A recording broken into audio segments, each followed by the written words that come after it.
पश्चिम बंगाल के चुनावी दंगल में इस बार जो सियासी तस्वीर उभरी है उसके केंद्र में छत्तीसगढ़ का एक नाम जो कि सबसे ज्यादा चर्चा में है और वो नाम है छत्तीसगढ़ के मुख्यमंत्री विष्णुदेव साय का। साय फैक्टर अब राष्ट्रीय राजनीति में नई पहचान बनता नजर आ रहा है। यहाँ के हमारे कार्यकर्ता बंधुओं को नमन करने के लिए आया हूँ। जंगल महल, जिसे कभी बंगाल में तृणमूल कांग्रेस का मजबूत गढ़ माना जाता था, वहां इस बार बीजेपी ने जोरदार दस्तक दी है। झारग्राम, बिनपुर, नयाग्राम और गोपी बल्लभपुर, इन सभी सीटों पर बीजेपी की जीत ने राजनीतिक समीकरण बदल दिए। राजनीतिक विश्लेषकों की माने तो ये बदलाव साय फैक्टर का नतीजा है। आदिवासी समाज से सीधा संवाद, जमीनी मुद्दों पर फोकस, स्थानीय भाषा और संस्कृति से जुड़ाव, इन सभी ने मतदाताओं के बीच गहरा प्रभाव छोड़ा। एक आदिवासी नेता के रूप में विष्णुदेव साय की पहचान जंगल महल के वोटरों के साथ सीधा कनेक्शन बनाती दिखी और यही वजह रही कि बीजेपी को 2 से 5% तक वोट स्विंग का फायदा मिला। झारग्राम में लक्ष्मीकांत साहू की बड़ी जीत तो नयाग्राम में अमिय किस्कू की बढ़त, इन सभी नतीजों में सीएम साय के प्रचार की झलक साफ नजर आई।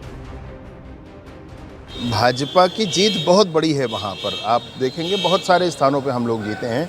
छत्तीसगढ़ के कार्यकर्ताओं ने, छत्तीसगढ़ के पूरे संगठन ने बहुत परिश्रम वहाँ पर किया है।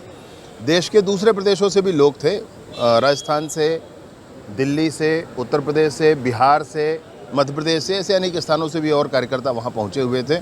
सभी लोगों ने मिलकर काम किया है। बस ये है कि पिछली बार भी असम जा कर के यहाँ पर पूर्व मुख्यमंत्री जी प्रचार किए थे और इस बार भी प्रचार किए थे असम जा कर के। कैसे 19 में से 18 कैसे जिता कर लाए हैं, किनको जिता कर लाए हैं, हम सबके ध्यान में। सिर्फ चेहरा ही नहीं, रणनीति भी उतनी ही मजबूत रही। छत्तीसगढ़ की मैतारी वंदन योजना की तर्ज पर महिलाओं को आर्थिक सहायता का वादा बीजेपी के लिए गेम चेंजर साबित हुआ। आदिवासी और महिला मतदाताओं को साधने की ये रणनीति जंगल महल में असरदार साबित हुई। जिस इलाके में मुख्यमंत्री विष्णुदेव साय ने प्रचार किया, वहाँ बीजेपी को सफलता मिली।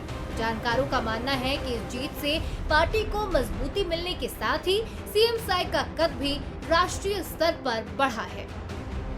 जिस तरह की छत्तीसगढ़ में योजनाएं लाई गई, योजनाओं को धरातल में उतारा गया, मूर्त रूप दिया गया, उसी तरह का सरकार आएगी तो उसी तरह योजनाएं लागू जो होगा, उसी तरह मूर्त रूप दिया जाएगा और आम जनता को फायदा होगा। एक विश्वास जिस तरह आना चाहिए बंगाल की जनता को, क्योंकि भाजपा ने घोषणा पत्र में बंगाल के बहुत सारे चीज़ें वही चीज़ घोषित की जो छत्तीसगढ़ में की गई थी और ख़ासकर महिलाओं के लिए, जैसा महतारी वंदन यहाँ चल रहा है वहाँ पर भी दिए जाएंगे, और आदिवासी वर्ग के लिए जो योजनाएं लाई गई थी, तो उन योजनाओं का प्रचार प्रसार करने में सहायक हुआ और एक अच्छी रणनीति जो है वहाँ पर सफल रही।